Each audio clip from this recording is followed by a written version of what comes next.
Hey guys, thank you for watching Slappy's Garage. On this episode, I'm taking this 93 FXR I bought looking like a grandma special.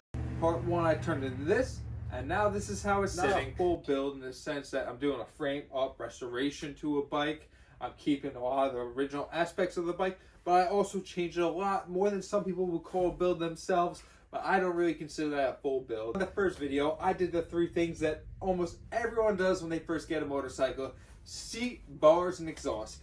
So I'm going to pause real quick because this is not a break the bank build. This would have been $1,500 in parts. I did it for way less, and you can see how in my first video. Yes, the exhaust is not going to be on in this video. I have to wait for gaskets to actually install it. I also am doing much more in this video, such as raising the front end, raising the rear end. So these are fxrt struts. I had the fxrs struts on here, and now I actually pulled the shock position back.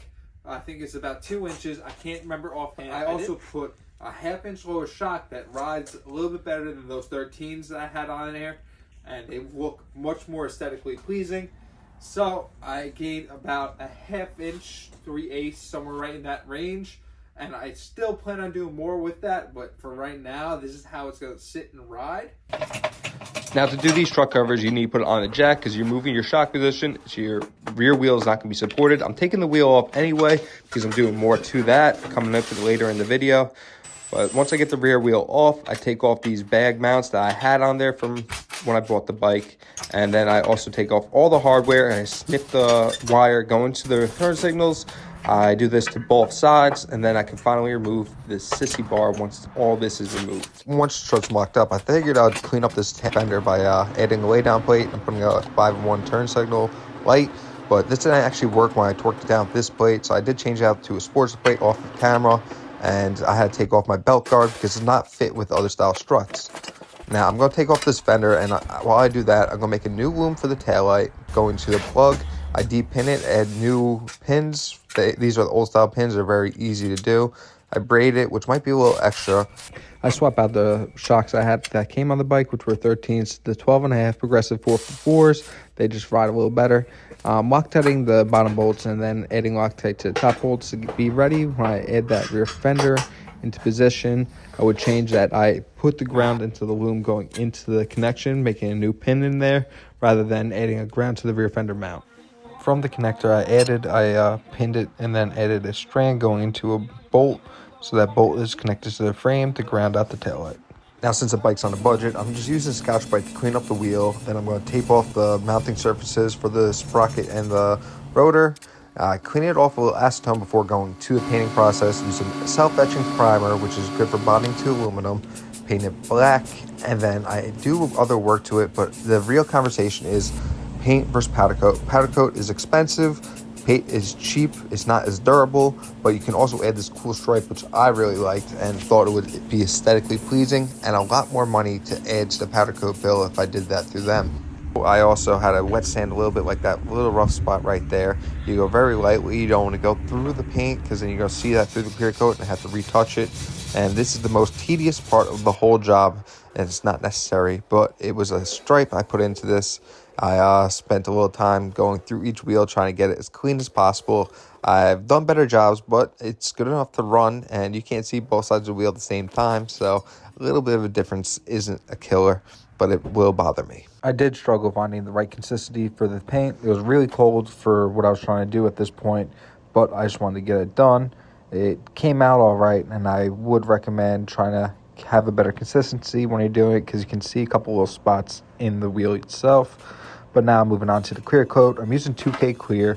This is a very good clear coat. I would recommend using this for your tins, especially because it's gasoline resistant, and for the wheels as well. It's just hard to stick some of the weights to it sometimes, so you would need to run the bead weights or scuff it up a little bit.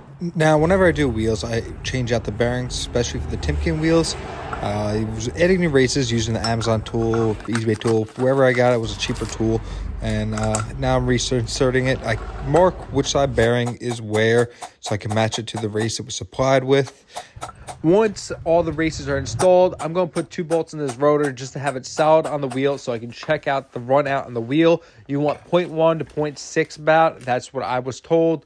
And then once you do that, you're going to throw the bearing on, spacer on, put the wheel, drop your shim stack. I'm using the ones that came out of the wheel, your new bearing, and then you're going to put a spacer and torque it down to spec, which is, I think, 60 foot-pounds offhand.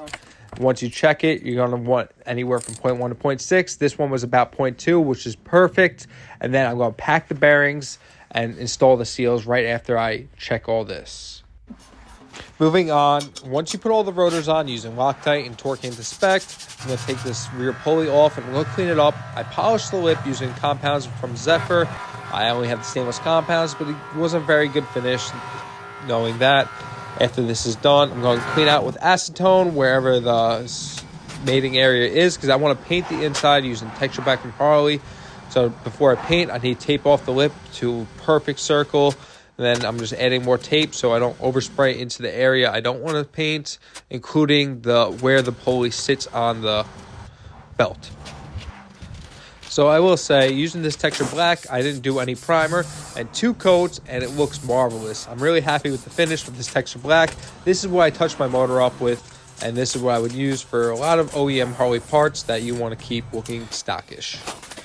So when I install it, I'm going to put red Loctite on new fasteners, which are either ARP, OEM, or grade 8s. Now, I really do suggest using better quality because these are known to snap and known to break on wheels. So make sure you go right down to spec and use a good amount of red Loctite. And don't worry about taking it off the next time because you'd rather have it stay on the bike before coming off when you're riding. Now, I actually did the rear end after I did the front end, but I'm going to show you the video of me doing the front end. I'm removing the stock single disc off this bike.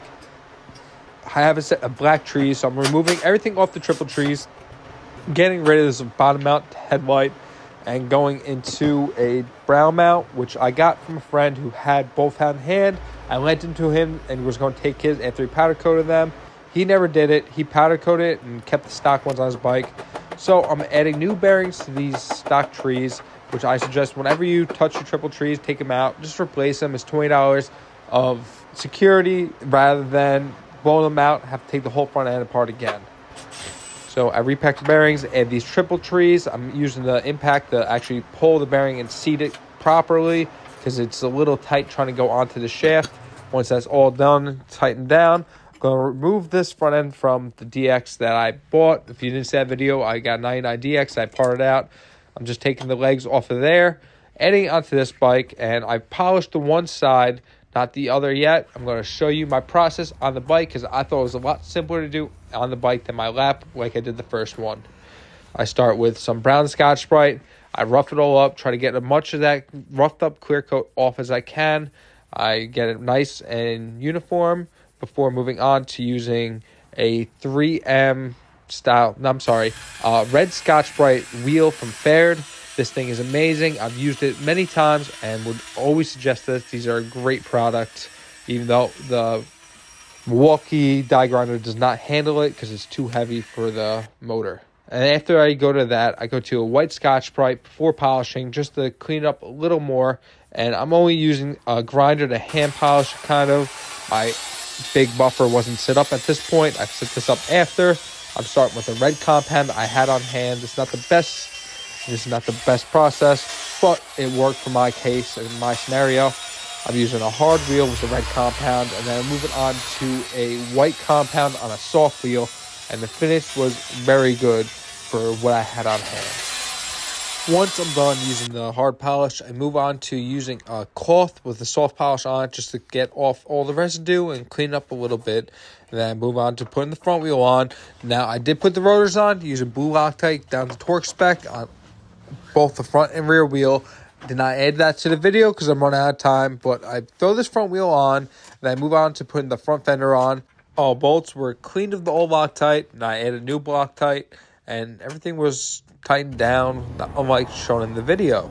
So in this video, I showed you everything I'm going to install, such as the wheels, the front end, the rear end, and there's a lot more to do to get this bike to get on the road. Hopefully in the next video, I'll be able to show you the bike ripping, or at least ready to rip.